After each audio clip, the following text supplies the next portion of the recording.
Lanjut teman-teman, sini saya akan melanjutkan part 2 saya mengenai ulasan saya tentang aplikasi yang saya gunakan.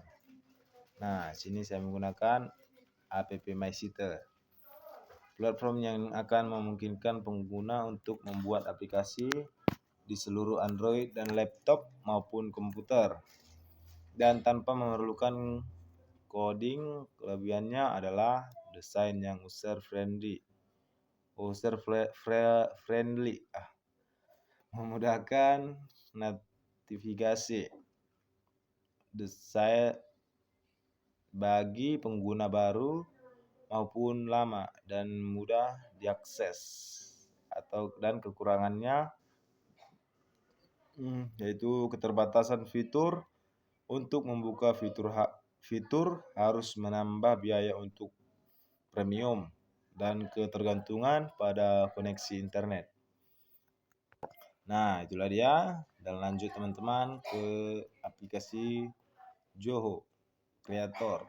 Nah, platform pengembangan aplikasi yang memungkinkan pengguna membuat aplikasi custom tanpa harus membutuhkan coding.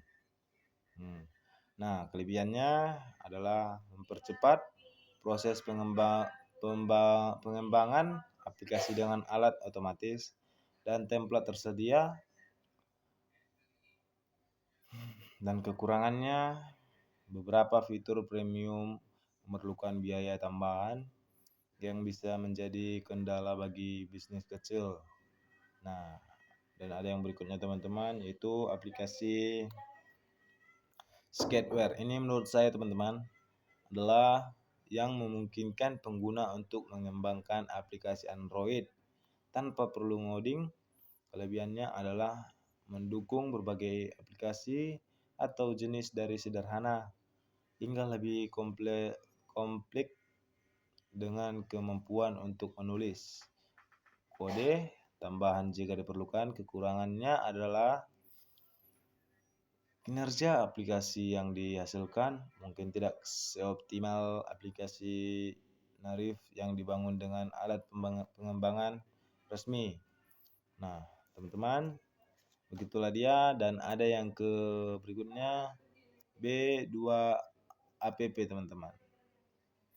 B2app tidak memerlukan coding, platform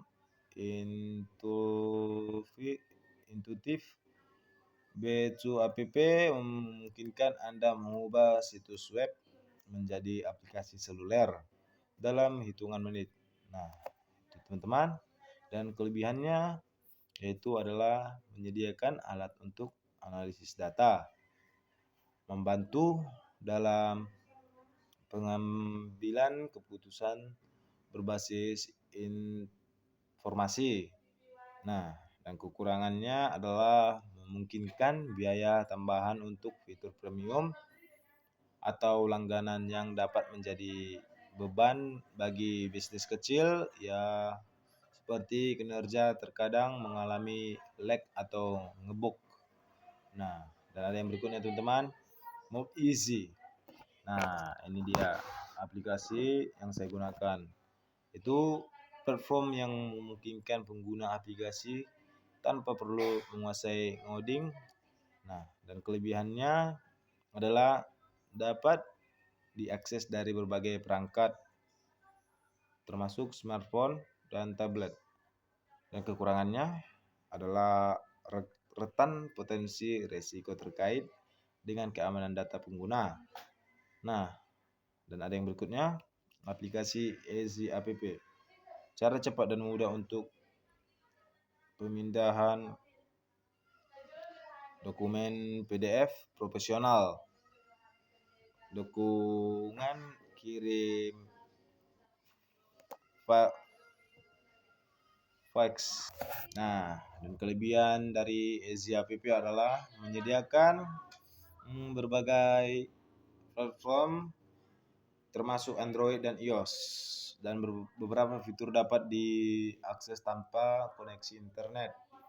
Dan kekurangannya teman-teman, pengguna mungkin mengalami masalah saat menyinkronkan data di berbagai perangkat. Dan ada yang berikutnya APK Creator, adalah aplikasi di Google Play yang dapat digunakan untuk mendistribusikan dan menginstal aplikasi di perangkat Android. Dan kelebihannya adalah mudah digunakan, cepat dan efisien, fleksibilitas tanpa biaya besar. Sedangkan kekurangannya adalah tidak terbatas aplikasi yang dihasilkan, tidak seprofesional dengan aplikasi lainnya. Dan ada yang berikutnya teman-teman, App Builder, alat desain berbasis web untuk mempercepat pengembangan aplikasi web modern. Kelebihannya adalah mudah digunakan, cepat dalam pembuatan aplikasinya, beragam template dan tidak memerlukan ngoding. Sedangkan kekurangannya adalah memerlukan biaya berlangganan, keterbatasan fitur, dan kostumisasi terbatas. Nah, dan lanjut teman-teman di aplikasi link operasi. Nah, link operasi bisa menunjukkan pada linked. Kekurangannya adalah kekurangan dan kelebihan link operasi adalah kelebihannya kemudahan akses, integrasi layanan, pemantauan real time. Kekurangannya adalah memerlukan koneksi internet yang stabil untuk berfungsi secara optimal. Nah, dan yang berikutnya teman-teman, AppYet, media atau tools untuk membuat aplikasi Android secara profesional tanpa ribet dan ngoding. Kelebihannya adalah mudah digunakan, proses cepat, fleksibel, dan biaya terjangkau. Kekurangannya adalah dukungan teknis mungkin tidak selalu memadai, tergantung pada penyedia layanan. Dan ada yang berikutnya,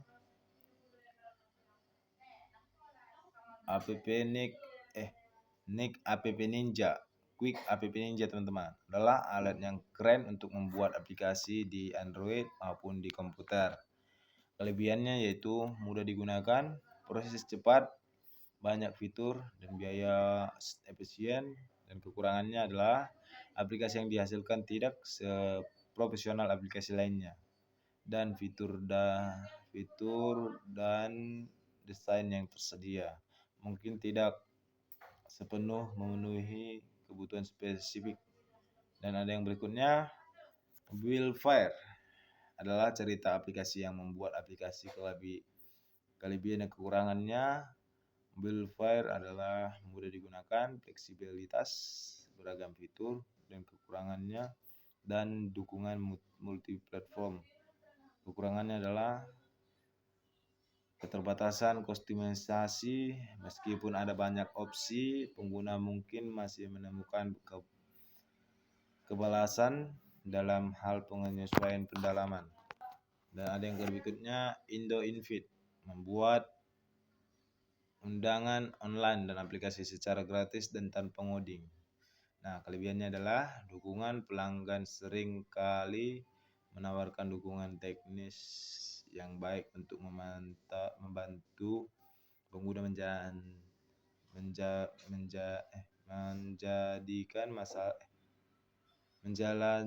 masalah. Kekurangannya adalah kinerjanya terkadang dapat mengalami masalah atau kecepatan dan ketergantungan pada koneksi internet. Dan yang berikutnya adalah platform pembuat aplikasi yang memungkinkan pengguna untuk membuat aplikasi Android dan komputer mudah digunakan, komunikasi aktif, dan memiliki ragam komponen. Kekurangannya adalah kinerja aplikasi tidak seefisien aplikasi yang dikembangkan dan kode asli, terutama untuk aplikasi yang kompleks. Nah, itulah teman-teman aplikasi yang saya gunakan selama ini. Teman-teman jangan lupa like, comment, subscribe channel ini. Dan buat teman-teman yang sudah menonton video saya dari awal hingga akhir. Terima kasih. Saya pamit undur diri. Sekian dan terima kasih. Jangan lupa tekan tombol like, comment, subscribe. Bye-bye.